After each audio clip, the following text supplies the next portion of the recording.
Hello दोस्तों, time को waste ना करते हुए शुरू करते हैं सोशल साइंस टर्म 1 एग्जाम का पहला सैंपल पेपर।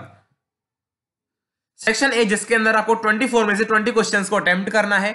चलिए शुरू हो जाइए और 6 क्वेश्चंस आपके सामने हैं, जल्दी से इनको कीजिए और मैं इनके आंसर्स आपको बता दूंगा। मुझे उम्मीद है आपने वीडियो को पॉज किया होगा और इनको ट्राई भी किया होगा, और मुझे यह भी उम्मीद है कि आपके मैक्सिमम क्वेश्चंस करेक्ट होंगे। ये पेपर थोड़ा सा हार्ड है, ठीक है, तो एक दो क्वेश्चन गलत भी हो जाए तो टेंशन लेने की जरूरत नहीं है। पहला क्वेश्चन आपके सामने है, इनमें से किसने जो प्रोटेस्टेंट्स के खिलाफ आयरलैंड के अंदर जो प्रोटेस्टेंट्स के अगेंस्ट मूवमेंट चल रहा था, उसको किसने लीड किया था? आंसर होगा बी, वोल्फटन। क्वेश्चन नंबर 2 है, केसर विलियम फर्स्ट किस कंट्री से बिलोंग करते थे? आंसर होगा सी, प्रशिया। क्वेश्चन नंबर 3 है कि विच of the following factors strengthen the autocratic monarchies of Europe? Europe की जो ऑटोक्रेटिक मोनार्कीज थी, उनको किन किन फैक्टर्स ने बढ़ावा दिया और मजबूत कर दिया? आंसर होगा मॉडर्न आर्मी भी है, abolition of feudalism and serfdom भी है, और एफिशिएंट ब्यूरोक्रेसी भी है। आंसर हो जाएगा डी। अब कुछ लोग कह रहे होंगे सर्फडम क्या होता है? ये होता है कि जब हम कुछ वर्कर्स को जो है ले लेते हैं और उनसे काम करवाते हैं, ठीक है, वही है। और क्वेश्चन नंबर 4 है, why did women and non propertied men organise opposition movements through the 18th and early 19th century? 18th century और अर्ली 19th सेंचुरी में जिन मैन के पास प्रॉपर्टी नहीं थी और जो वुमेन थी, वो किस चीज की डिमांड कर रहे थे? आंसर हो जाएगा B, demanding equal political rights. वो पॉलिटिकल राइट्स की डिमांड कर रहे थे। क्वेश्चन नंबर 5 है, which of the following major issues of conservative regime 1815 was criticised by liberal nationalist? जो आपके लिबरल नेशनलिस्ट थे, वो किस चीज के खिलाफ थे? आंसर हो जाएगा C, censorship laws to control the press. वो जो है प्रेस के कंट्रोल में जो है उसके खिलाफ थे, कि जो प्रेस के ऊपर जो है वो सेंसरशिप लॉज नहीं होने चाहिए, प्रेस को फ्रीडम मिलना चाहिए, वो चाहते थे। लास्ट क्वेश्चन, लास्ट तो नहीं, मतलब 6th क्वेश्चन है आपका, कि आपको करेक्टली मैच्ड पेयर बताना है। आंसर हो जाएगा सी, कॉटन गुजरात। जो कॉटन है वो गुजरात में उगाई जाती है, ठीक है, इसमें कोई बड़ी बात नहीं है। इन क्वेश्चंस को जल्दी से पॉज करके ट्राई कीजिए आप, और कर भी लिया होगा आपने, होशियार हो ऐसे तो आप। क्वेश्चन नंबर 7 है कि dash is recognised as the powerful supplement in inventing new hybrid varieties of seeds? ये तो सीधा सीधा एनसीईआरटी की लाइन से उठा दिया गया क्वेश्चन है कि भैया जो हाइब्रिड वेराइटीज जो होती हैं सीड्स की, उनको इन्वेंट करने के लिए नया जो पावरफुल सप्लीमेंट दिया जा रहा है वो कौन सा है? वो है आपका जेनेटिक इंजीनियरिंग, ठीक है। अरे कहां गया भाई, एक minute. Genetic engineering is the correct answer. Question number 8, the following statement is true regarding renewable resources? renewable resources के regarding कौन सा इनमें से स्टेटमेंट ट्रू है? पहला स्टेटमेंट पढ़िए, renewable resources are replenished by the nature over a period of time। कुछ समय के बाद जो है वो रिन्यू हो जाते हैं फिर से। पहला ही क्वेश्चन बिल्कुल करेक्ट है आपका। और आपका जो क्वेश्चन नंबर 9 है, इसको देखिए एक बार। Who was declared as a spiritual heir of Gandhi ji? Gandhi ji का स्पिरिचुअल हेयर किसे डिक्लेयर कर दिया गया था? Vinoba Bhave. Vinoba Bhave is the correct answer. Question number 10, which oil seeds can be grown both in rabi and kharif season? किस ऑयल सीड को जो है आप रबी और खरीफ दोनों में ग्रो करा सकते हो? आंसर होगा ए, कास्टर सीड्स। ठीक, आगे बढ़ते हैं। Question number 11, which of the following was not a demand of Sri Lankan Tamils? इनमें से कौन सी डिमांड जो है वो श्रीलंकन तमिल्स नहीं डिमांड कर रहे थे? इनमें से कौन सा ऑप्शन जो है जिसे श्रीलंकन तमिल्स डिमांड नहीं कर रहे थे? पहला है रीजनल ऑटोनॉमी। रीजनल ऑटोनॉमी को डिमांड कर रहे थे, और ये जो डी वाला Tamil as a official language, इसको भी डिमांड कर रहे थे। अपॉर्चुनिटी इन जॉब्स भी वो चाहते थे, लेकिन वो पार्लियामेंट में सीट की डिमांड नहीं कर रहे थे। आंसर हो जाएगा B, reservation of seats in the parliament. चलिए वीडियो को पॉज कीजिए और आंसर को ट्राई कीजिए। वही है, मुझे उम्मीद है फिर से कि आपने ट्राई किया होगा। और 12वां क्वेश्चन देखिए आप, why did Dutch speaking community recent the French speaking community? जो डच थे वो फ्रेंच से नाराज क्यों थे? डच जो थे वो फ्रेंच स्पीकिंग कम्युनिटी से नाराज क्यों थे? आंसर है इसका डी, क्यों? क्यों है इसका आंसर? डी देखते हैं, देखो यहाँ लिखा हुआ है, French community was in minority but it still enjoyed all the benefits for their welfare despite बीच। क्या हुआ कि जो फ्रेंच कम्युनिटी थी वो माइनॉरिटी में थी, ठीक है, लेकिन उसको फिर भी पूरे के पूरे बेनिफिट्स मिल रहे थे, ठीक है, इस वजह से वो थोड़े से नाखुश थे। क्वेश्चन नंबर 13 है आपके सामने, ग्राम पंचायत के मेंबर्स को कौन इलेक्ट करता है? आंसर हो जाएगा सी, द ग्राम सभा। Question number 14, When power is divided between higher and lower levels of government, then it is known as, भाई देखो जब हम हायर और लोअर लेवल के गवर्नमेंट में जब पावर को डिवाइड कर देते हैं हाई से लो, अब डायग्राम बना लो हाई और लो, तो ये क्या हो गया, वर्टिकल है ना, ये जो लाइन है ये हॉरिजॉन्टल तो नहीं है, वर्टिकल है, आंसर हो जाएगा B, vertical division of power sharing. Question number 15, which of the following was the main reason responsible for the killing of thousands of people in Sri Lanka? Sri Lanka में thousands of तमिल मारे गए थे, उसका मेन रीजन क्या था? सभी को पता है, श्रीलंका में सिविल वार हुआ था, आंसर हो जाएगा बी। ठीक है, क्वेश्चन नंबर 16 देखिए आप, विच of the following countries is an example of federal form of government? इनमें से कौन सी जो है फेडरल फॉर्म ऑफ गवर्नमेंट का एग्जांपल है? आंसर है सी, ऑस्ट्रेलिया। ऑस्ट्रेलिया में जो है फेडरल फॉर्म ऑफ गवर्नमेंट है। Question number 17, which of the following subjects falls under concurrent list? Concurrent list के अंदर कौन कौन से सब्जेक्ट्स आते हैं? डी, मैरिज जो है वो कॉन्करेंट लिस्ट के अंदर आता है। अरे मैंने आपसे पॉज करने के लिए तो कहीं नहीं, आप जल्दी इस वीडियो को पॉज करो, ट्राई करो, ठीक है।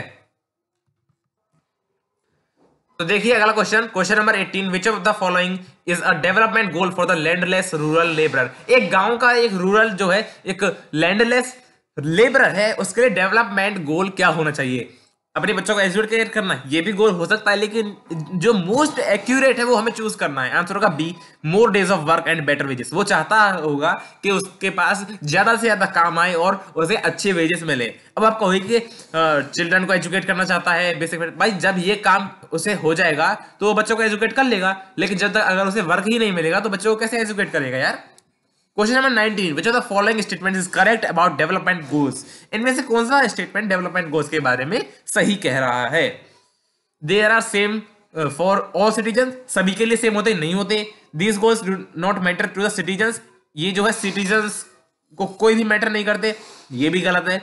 They are different and sometimes even contradictory for different groups and people, ये कॉन्ट्राडिक्टरी भी हो सकते हैं, मतलब एक बंदे के लिए वही डेवलपमेंट गोल सही हो सकता है और उसी के लिए वही डेवलपमेंट गोल गलत हो सकता है, मतलब कॉन्ट्राडिक्ट कर सकते हैं। एक चाहता है किसी भी जगह पर, किसी भी नदी पर डैम बने क्योंकि डेवलपमेंट होना चाहिए देश का, दूसरा बंदा चाहता है कि वहां डैम ना बने क्योंकि वहां उसकी जो है पूरा पूरा लिवलीहुड जो है उसका वही है। तो कॉन्ट्राडिक्टरी है कि नहीं? आंसर होगा सी।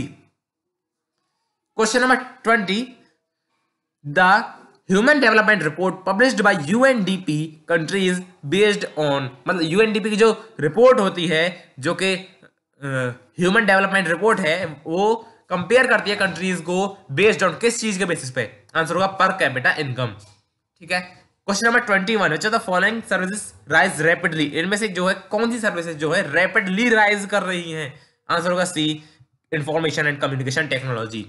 ठीक है, जो कि मैं पढ़ाता भी हूँ अपने यूट्यूब चैनल पे। Question number 22, in spite of low income which sectors give employment to huge labour force in India? आप ही बता दो भाई, आप हो सकता है आप गांव से बिलोंग करते हो सकता है शहर से। ज्यादातर जो बच्चे होते हैं मेरे हिसाब से तो मैं तो खुद गांव से बिलोंग करता हूँ, आप हो सकता है कि आप शहर से करते हो, चलो छोड़ो यार, कहीं से भी करते हो। आंसर होगा ए, प्राइमरी। प्राइमरी जो सेक्टर है उसके अंदर जो है बहुत ज्यादा एम्प्लॉयमेंट हो रही है, लेकिन वहां पे जो इनकम है वो बहुत ही कम होती है। अब मैंने गांव शहर का एग्जांपल क्यों लिया, जो बच्चे गांव में रहते हैं उनको पता होगा कि उनके गांव में सभी लोग, चाहे वो नौकरी भी कर रहा है, तो कुछ लोग ऐसे भी बहुत सारे होते हैं जो काम पे भी जाते हैं, नौकरी भी करते हैं और साथ में खेती भी करते हैं। तो प्राइमरी सेक्टर में बहुत सारे लोग जो है एम्प्लॉयमेंट देख रहे हैं।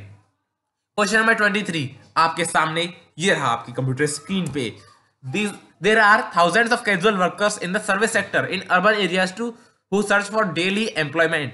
भाई देखिए अर्बन एरियाज में जो है सर्विस सेक्टर के अंदर बहुत सारे वर्कर्स हैं। वर्कर्स कैसे, मतलब लेबरर्स समझ सकते हो आप। There are employed as painters, plumbers, repair persons and other और जॉब्स। ये और जॉब्स वो करते हैं क्या क्या, कि पेंटर है, कोई प्लम्बर है, कोई रिपेयर पर्सन है। Many of them don't find work every day। उनमें से बहुत सारे जो है उनके पास डेली वर्क नहीं होता। जैसे कि प्लम्बर का एग्जांपल ले लो यार, प्लम्बर को डेली थोड़ी बुलाता है कोई, है ना। और यही चीज है, पेंटर कोई डेली थोड़ी अपने घर में पेंट कराएगा, तो ऐसा भी नहीं है, पर लेकिन उनको डेली जो है वर्क नहीं मिलता है कुल मिला के। The problem of under employment occurs, ये जो प्रॉब्लम है वो कब ओकर होती है, कब होती है प्रॉब्लम? आंसर बताइए आप।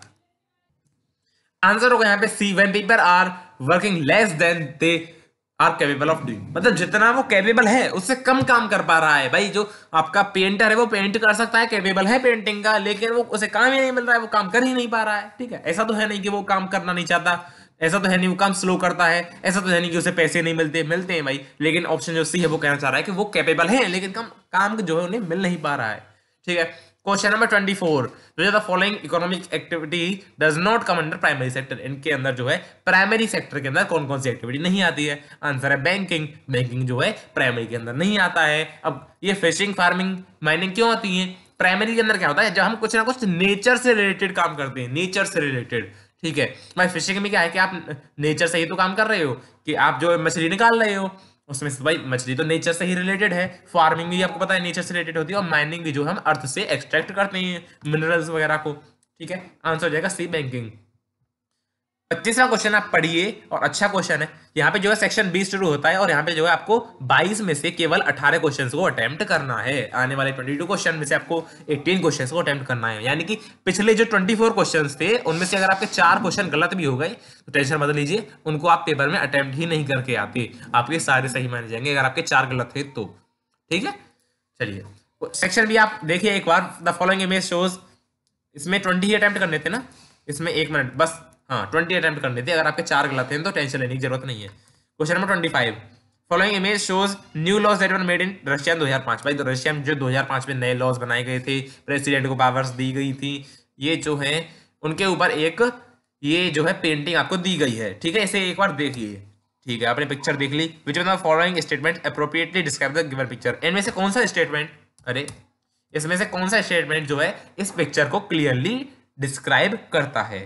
ठीक है, पहला ऑप्शन देखिए, democracy can help in division of powers, democracy division of powers में हेल्प कर दिया? नहीं, करती भी है, लेकिन ये अप्रोप्रिएट आंसर हमें चूज करना है। ठीक है, उसकी बात हो रही है। Concentration of power under one centre undermines the concept of democracy, यहां जो है एक सेंटर के अंदर जो है कंसंट्रेशन जब होता है पावर का, वो डेमोक्रेसी के कंसेप्ट को अंडरमाइन करता है। यही इसका करेक्ट आंसर हो जाएगा, ऑप्शन नंबर बी। ठीक है, आपको पता होगा कि रशिया में जो है पूरी की पूरी पावर जो है प्रेसिडेंट वगैरह को दे दी गई थी। ठीक है, नहीं उसके बारे में हमें ज्यादा जानकारी नहीं भी है तो कोई भी दिक्कत नहीं होगी आपको। क्वेश्चन नंबर 26, अभी जो है हमको पूरे के पूरे 12 मिनट और 29 सेकंड हो चुके हैं, और हमने 25 क्वेश्चन कर भी लिए हैं, लगभग आधा पेपर हमने अब सॉल्व कर लिया है, क्योंकि हमारे पास 60 क्वेश्चन होते हैं टोटल। क्वेश्चन नंबर 26 है, आप जल्दी से वीडियो को पॉज करके सभी के सभी क्वेश्चंस को ट्राई कीजिए और आंसर्स को चेक कीजिए। Which of the following statements about the French revolution are correct, French revolution के रिगार्डिंग कौन कौन से ऑप्शन जो है आपके करेक्ट हैं, आपको आइडेंटिफाई करने हैं।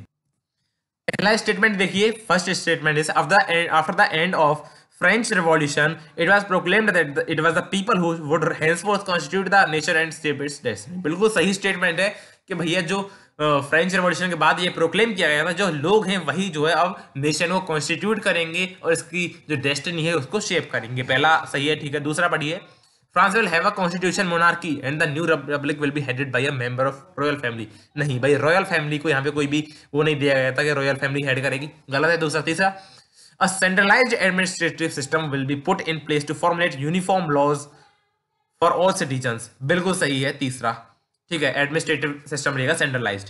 Imposition of internal custom duties and dues will continue, जो कस्टम ड्यूटीज जो लगाई गई थी लोगों पे वो कंटिन्यू रहेंगी। बिल्कुल गलत है, तो भैया यहाँ पे जो है पहला और तीसरा सही है। पहला तीसरा किसमें है? इसमें तो नहीं है, इसमें भी नहीं है, इसमें, हाँ ये रहा तीसरा। ऑप्शन जो सी है वो आपका करेक्ट हो जाएगा। 27वां question, which among the following, who among the following was described as the most dangerous enemy of social order by Duke Metternich. ये तो सभी को पता है कि भैया most dangerous enemy of social order जो है ड्यूक मेटरनिक ने कहा था गुजीपी मजीनी को। आप इसको जो भी बोलते हो, मैं तो गुजीपी मजीनी बोलता हूं, आप कुछ ही बोलते हो, आप बोलिए, मैं मना नहीं करूंगा। क्वेश्चन नंबर 28 आपके सामने, on which of the following subjects can both the union as well as state governments make laws. इनमें से जो है किस सब्जेक्ट के ऊपर यूनियन और स्टेट गवर्नमेंट दोनों जो है लॉज बना सकती हैं? आंसर होगा ट्रेड यूनियंस। ट्रेड यूनियंस के ऊपर जो है दोनों गवर्नमेंट्स लॉज बना सकती हैं। Question number 29, identify the crop with the help of the given clues. आपको कुछ क्लूज दे रखे हैं, कुछ हिंट दे रखी हैं आपको, इनकी मदद से आपको क्रॉप को आइडेंटिफाई। सबसे पहला, it is a tropical as well as subtropical crop. ठीक है, grows well in hot and humid climate, ठीक है। 21 degree Celsius to 27 degree Celsius जो है टेम्परेचर चाहिए। उसके अलावा 75 सेंटीमीटर टू 100 सेंटीमीटर का रेनफॉल चाहिए। आंसर होगा B, sugarcane. Next question है, ईस्टर्न और साउदर्न पार्ट ऑफ इंडिया की मेन फूड क्रॉप कौन सी है? आंसर है राइस। क्वेश्चन नंबर 31, इसको इतना लंबा क्वेश्चन है, अपने आप पढ़ लेना, मैं आपका टाइम बचाने के लिए बोल रहा हूं। आंसर होगा इसका डी, ऑल ऑफ दीज, ठीक है। ये जो चारों के चारों क्वेश्चन, ये जो चारों स्टेटमेंट्स है वो जो है करेक्ट दिए हुए हैं यहाँ पे। अब ये मत कहना कि भाई क्यों नहीं समझाया ये और ये, मैं कुछ क्वेश्चंस को इसलिए जल्दी जल्दी करा रहा हूँ कि आपका भी टाइम बचे और आप जो है एग्जाम की और अच्छे से तैयारी कर पाए, ठीक है। आप जो है बुक से भी पढ़ पाए, टोटली आप यूट्यूब पर डिपेंड नहीं हो। 32 क्वेश्चन देखिए, आगे बढ़िए, बहुत हो गई सीरियस बातें। इसका आंसर था ऑल ऑफ दीज, ठीक है। 32 है आपका, identify the leading figure of conservatism. Conservatism का यूरोप के अंदर लीडिंग फिगर था आपका Duke Metternich. Assertion reason type question आपके सामने आ चुका है, इसको आप अटेम्प्ट कीजिए जल्दी से और आंसर्स आपको बताने हैं मुझे। कैसे? बोलकर। मुझे तो आवाज आएगी नहीं बोलकर, तो बोलकर ही बता देना, मुझे आ जाएगी आवाज। एसर्शन देखिए, सबसे पहले India is a holding together federation, सभी को पता है, बिल्कुल सही है भाई। इंडिया जो एक होल्डिंग टुगेदर फेडरेशन है, ठीक है। रीजन है यहाँ पे, all the states have equal powers and are strong as union government. सभी स्टेट्स के इक्वल पावर है, अच्छा, and are strong as union government. Union government के बराबर ही वो स्ट्रॉन्ग है भाई, ये तो गलत चीज है, ठीक है। आंसर होगा C, assertion is true but reason is false, ठीक है। क्वेश्चन नंबर 34, कम्युनिटी गवर्नमेंट, और ये मतलब इसको जो है आपको मैच कराना है लिस्ट 1 को लिस्ट 2 के साथ, ठीक। तो यहाँ पे देखिए, कम्युनिटी गवर्नमेंट कहां पर है? बेल्जियम में, सभी को पता है, ठीक है। यूनिटरी सिस्टम ऑफ गवर्नमेंट कहां पर है? श्रीलंका के अंदर जो है यूनिटरी सिस्टम ऑफ गवर्नमेंट है। कमिंग टुगेदर और होल्डिंग टुगेदर, देखो यहाँ पे लिखा हुआ था India has a holding together, तो भैया होल्डिंग टुगेदर का लगा दो सीधा इंडिया पे, ठीक है। और कमिंग टुगेदर बचा वो हो गया आपका यूएसए, ठीक है। आगे बढ़े, question number 35, the French revolutionaries declare that the mission and destiny of the French nation was. French revolutionaries ने कुछ डिक्लेयर किया था कि भाई फ्रेंच नेशन का जो मिशन और डेस्टिनी है वो क्या है, तो आपको बताना है इसका answer. To conquer the people of Europe, भाई पीपल यूरोप के पीपल हैं उनको आजाद, मतलब उन पे राज करना नहीं भाई, ये तो उनका कोई भी इंटेंशन नहीं था। To liberate the people of Europe from despotism, Europe के जो लोग हैं उन सभी को डेस्पोटिज्म से बाहर निकालना, लिबरेट करना, आजाद करना। आंसर होगा बी, बिल्कुल सही है, ठीक है। आगे बढ़ते हैं, the constitution of India divided the powers among which of the following. Constitution ने जो है पावर्स को डिवाइड किया है किस तरीके? Option number A is correct between centre and states in 3 list. Next question, which of the following federal principle are found in Indian federation. इनमें से कौन कौन से फेडरल प्रिंसिपल्स हैं जो इंडियन फेडरेशन के अंदर पाए जाते हैं? पहला है इक्वल रिप्रेजेंटेशन ऑफ स्टेट्स, सभी स्टेट्स का इक्वल रिप्रेजेंटेशन होता है, सभी स्टेट्स का इक्वल रिप्रेजेंटेशन होता है? बिल्कुल भी नहीं होता भाई, यूपी से बहुत ज्यादा जाते हैं, गोवा से कम से बहुत कम जाते हैं, ठीक है। बाइकैमरल लेजिस्लेचर, बिल्कुल सही है, क्योंकि हमारे 2 हाउस है, बाइकैमरल लेजिस्लेचर है, 2 हाउस है हमारे, एक लोकसभा एक राज्यसभा, ठीक। आगे बढ़ते हैं, डबल सिटीजनशिप गलत है भाई, ये नहीं होता है। और इंडिपेंडेंट एंड इम्पार्शियल जुडिशरी, ये सही है। सेकंड एंड फोर्थ वाला कौन सा ऑप्शन है? ये नहीं है, ये नहीं है, ये रहा, C option is the correct answer. 38, mark the correct features of holding together federation. Holding together federation के जो है आपको करेक्ट फीचर्स बताने हैं। सभी को पता है सेंट्रल गवर्नमेंट जो है वो मोर पावरफुल होती है देन द स्टेट्स, तो आंसर हो जाएगा B, central government is more powerful than states. 39 number question है, एजर्शन रीजन टाइप है, जल्दी से ट्राई कीजिए आप, वीडियो को पॉज किया होगा, ट्राई भी किया होगा।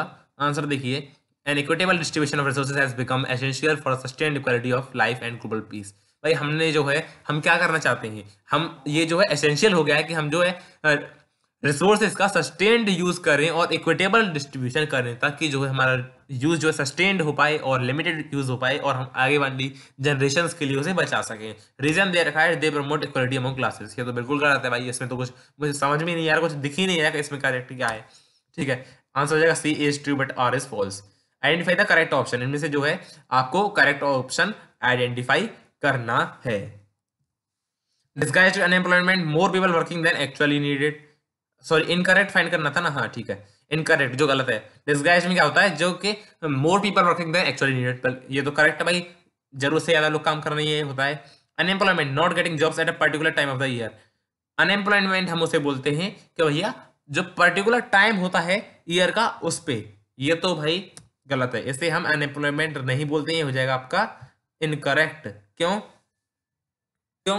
क्योंकि भाई वो सीजनल अनएम्प्लॉयमेंट होती है ना, जब हम कुछ ही पर्टिकुलर सीजन पे काम नहीं कर पाते हैं, ये तो अनएम्प्लॉयमेंट नहीं होगी। अनएम्प्लॉयमेंट होता है प्रॉपर बेरोजगारी। ठीक है, क्वेश्चन नंबर 41 है, study the following table and answer the questions. आपको टेबल स्टडी करनी है और उनमें से आंसर दे। यहाँ पे आपको दिया गया है कि 2017 में कितनी रिजर्व्स हैं कंट्रीज के पास। यूएसए के पास मतलब ये जो है एक्सट्रैक्ट जो निकाले जाते हैं उसका यहाँ पे डाटा दिया गया है। ठीक है, तो क्रूड ऑयल का यहाँ पे जो है आपको डाटा दिया गया है। तो वर्ल्ड में पूरे में आप देख सकते हो इतने मिलियन बैरल्स हैं। बैरल्स मतलब एक यूनिट समझ लिए, एक यूनिट समझ लिए वॉल्यूम का।